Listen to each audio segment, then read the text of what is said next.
بسم الله الرحمن الرحیم. السلام علیکم ورحمۃ اللہ وبرکاتہ. مرګور ابتداء حساس په خدمت کې حاضر مو. واجد به امرا سره ولال دی او را سره شاهد بلال دی. واجد به د همایون دی راته بیګا یو میسج کو چیرې شاهد دی په محله خټک کې ډیر زیات کمزور دی. دا کوټه موږ نه وری د خدای نه پکې تیار ده. د کوټې تم بنشونه ورکړی شوی دی. کار ډیر زیات ګډوډ دی. د کار روزګار هم داسې طریقې نشته او بیمار هم دی. بیمار هم دی کنه واجد؟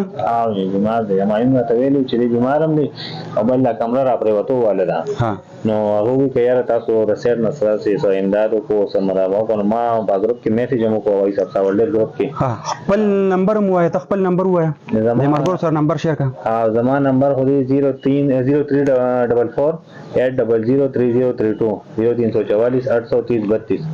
ها زما نمبر دی. بیا اینه بعد اتحاد به ما سره رابطه وکړه او اینه پس د تم څه پیمنټ کوم نه کسانو. الحمدلله زمونږ ترتیب دی کنه چې مونږ چاته یو میسج کو داسې زمونږ سره پرمان کسان دي.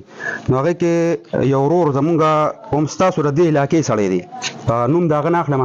یو 15000 روپے ماته وختي غره واچولې. یو 5000 روپے زمونږ د ریکارډ لنګ وجې صاحب د غره تا واچولې.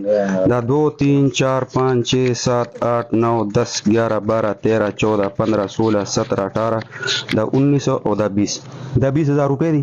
زما په خیال چې روزمای ته یو 10 15 منټ پاتې دي او ټول مسلمانانو ته دغه درخواست دی چې څومره خلک موږ سره امدادونه کوي دغه خلکو ته دواګانې کوي او ان شاء الله تعالی دغه یو ترتیب سره دا پروګرامونه سره شیر کوي چې ان شاء الله دغه شن په دې کلی کې زمونږ داسې کارم څوک پاتې نشي. ډیره مهرباني ډیره شکریا.